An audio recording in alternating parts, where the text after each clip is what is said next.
Hello दोस्तों, मैं doctor रश्मि त्रिपाठी आपका अपने चैनल लॉ फाइटर्स एकेडमी में स्वागत करती हूं। दोस्तों, आज जो मैं आपके सामने केस लेके आई हूं वो केस कुछ ऐसा है कि एक पर्सन हाई कोर्ट में अपने ऊपर जो एफआईआर था उसको क्वेश कराने के लिए जाते हैं, तो हाई कोर्ट उनके एफआईआर को क्वेश करने से मना कर देती है, तो उनको इस बात के लिए सुप्रीम कोर्ट जाना पड़ता है।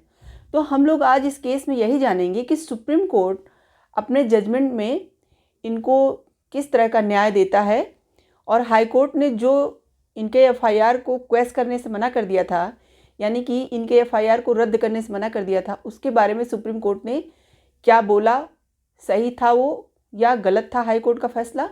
आज हम लोग यही सब बातें इस केस के माध्यम से जानेंगे। तो चलिए हम लोग अपना ये सेशन स्टार्ट करते हैं। जैसा कि जो ये केस है उसका नाम है, ये बहुत ही सुप्रीम कोर्ट का अभी बहुत ही लेटेस्ट केस है। इस केस का नाम है ममता शैलेश चंद्रा वर्सेज उत्तराखंड राज्य एवं अन्य। सुप्रीम कोर्ट का केस है ये 2024 का। तो इस केस में क्या होता है कि जो ये पर्सन रहते हैं उनके ऊपर आईपीसी का सेक्शन 420 और 409 के चार्जेस लगाए जाते हैं। 420 यानी कि चीटिंग का, कि उन्होंने धोखाधड़ी किया है, चीटिंग किया है, और 409 का लगता है यानी कि उन्होंने ब्रीच ऑफ ट्रस्ट किया है, यानी कि किसी के धोखे को तोड़ा है, कोई विश्वास चीज़ को तोड़ा है।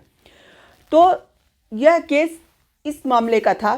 तो मेन केस पे हम लोग चलते हैं कि क्या केस था। जैसा कि जो यह एफआईआर किया गया था वो एक कॉरपोरेट बैंक के ब्रांच मैनेजर थे, उनके ऊपर यह आरोप लगाया गया था, एफआईआर डाला गया था इस बात का कि इन्होंने 420 सेक्शन आईपीसी का और 409 का जो है चार्जेज इनके ऊपर लगा के एफआईआर कराया गया था ये जो ब्रांच मैनेजर थे उनके ऊपर।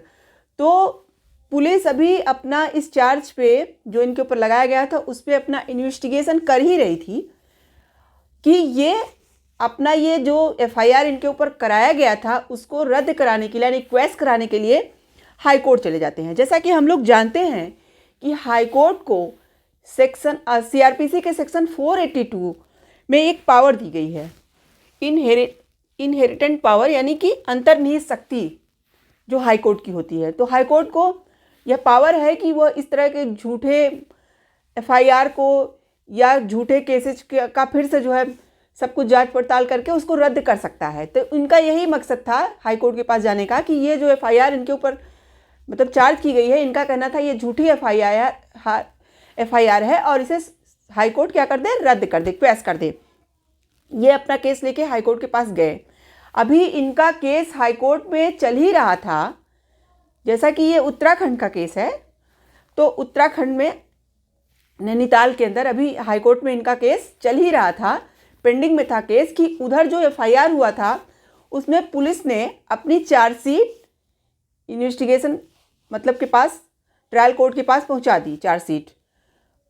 तो जब चार्जशीट इनकी ट्रायल कोर्ट के पास पहुंच चुकी तो फिर सुप्रीम कोर्ट को जब यह बात पता चली कि इनका तो चार्जशीट प्रस्तुत हो चुका है, तो सुप्रीम कोर्ट ने कहा कि अब मैं आपकी कोई मदद नहीं कर सकता। और जो इन्होंने अपना आवेदन डाला था हाई कोर्ट के पास, जो इन्होंने अपना आवेदन डाला था उसको भी हाई कोर्ट ने रद्द कर दिया और कहा कि, और ग्राउंड क्या दिया, किस ग्राउंड पे उन्होंने ये बात कही कि अब आपकी मदद हम नहीं कर सकते। उनका ये कहना था कि जब चार्जशीट दाखिल हो चुकी है, यानी कि दे दिया गया है ट्रायल कोर्ट को, तो अब ट्रायल कोर्ट ही फैसला करेगी कि आपका एफआईआर झूठा है या सही है। तो ऐसा जो है हाई कोर्ट का कहना था। तो और हाई कोर्ट ने इनके जो क्वेश पिटीशन इन्होंने डाला था, यानी कि अपने एफआईआर को रद्द कराने के लिए, उसको कहा कि अब मैं इसमें आपकी कोई मदद नहीं कर सकता। जब इनके साथ हाई कोर्ट ने ऐसा किया तब ये अपना मामला लेकर के सुप्रीम कोर्ट चले गए। सुप्रीम कोर्ट में रिट याचिका इन्होंने डाली और इन्होंने कहा कि हाई कोर्ट ने मेरी कोई मदद नहीं की, और हाई कोर्ट ने ये ग्राउंड दिया कि मेरी चार्जशीट चूँकि ट्रायल कोर्ट के पास जा चुकी है तो अब ट्रायल कोर्ट ही फैसला करेगा, तो इस आधार पर मैं आपके आवेदन को रद्द करता हूँ और आपकी जो एफआईआर है उसमें क्वेश करने में मैं आपकी कोई मदद नहीं कर सकता। तो सुप्रीम कोर्ट पहले सारी बातों को जानते हैं, समझते हैं। उसके बाद उन्होंने कहा कि हाई कोर्ट को यह पावर है, सीआरपीसी के सेक्शन 482 के तहत उनको ये पावर है कि चार्जशीट अगर प्रस्तुत हो भी चुकी है ट्रायल कोर्ट में, तो भी इनको जो है अपना सेक्शन 482 के पावर का इस्तेमाल ये कर सकते हैं, भले चार्जशीट ट्रायल कोर्ट में जा चुकी है, इससे कोई मतलब नहीं है।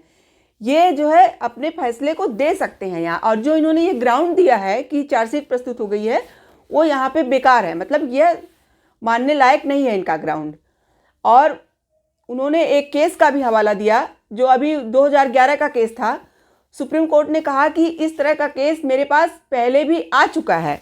उस केस का नाम इन्होंने बताया Joseph Salwa Raj versus state of Gujarat एवं अन्य, जो कि 2011 का केस था। इसका हवाला देते हुए सुप्रीम कोर्ट ने कहा कि इस केस में भी सेम यही हुआ था और वहाँ पे भी मैंने सेम यही जजमेंट दिया था। तो आज भी मैं वही जजमेंट देता हूँ कि हाई कोर्ट को अपने सीआरपीसी के सेक्शन 482 का यूज करके इस केस को, एफआईआर का जो क्वेश करने का केस इनके पास आया है, उसको देखना चाहिए और फिर अपना जवाब अच्छी तरह से देना चाहिए, मतलब अपना जजमेंट देना चाहिए। ये नहीं कहना चाहिए कि जो है चार्जशीट चूँकि ट्रायल कोर्ट जा चुकी है इसलिए मैं अपना जजमेंट नहीं दे सकता, आपकी मदद कोई नहीं करता, ऐसा उनको ये कहने का अधिकार नहीं है। वो सीआरपीसी का सेक्शन 482 का यूज कर सकते हैं। तो सुप्रीम कोर्ट के मतलब कहने का यही मतलब था कि फिर से हाई कोर्ट इस केस की सुनवाई करे और अपना जजमेंट दे। अब ये जो ग्राउंड उन्होंने बताया था चार्जशीट वाला, वो यहाँ पे नहीं लागू हो पाएगा। तो ये था सुप्रीम कोर्ट का इस केस में अहम फैसला। अब देखिए, जो सुप्रीम कोर्ट ने कहा हाई कोर्ट के लिए कि सीआरपीसी का सेक्शन जो 482 है, वो जो है हाई कोर्ट के लिए एक तरह का अंतर्निहित उसकी शक्ति है, वो इस शक्ति का प्रयोग कर सकते हैं। और हाई कोर्ट का ये कहना था कि भैया मैं अब क्या कर सकता हूँ, तो सुप्रीम कोर्ट ने यही बात हाई कोर्ट को समझाई और कहा कि आप अपने जजमेंट को ये कह के न टालिए, ये कह कर के आवेदन को खारिज न करिए कि आप चार्जशीट मतलब पहले से आपकी ट्रायल कोर्ट में जा चुकी है। तो आशा करते हैं कि आज का सेशन आपको पसंद आया होगा। आप हमारे चैनल को लाइक कीजिए, सब्सक्राइब कीजिए, शेयर कीजिए, बेल आइकन को दबाइए, जिससे ऐसे ही नए नए केसेस में आपको अवगत कराती रहूं। तो आज के लिए बस इतना ही। Thank you very much.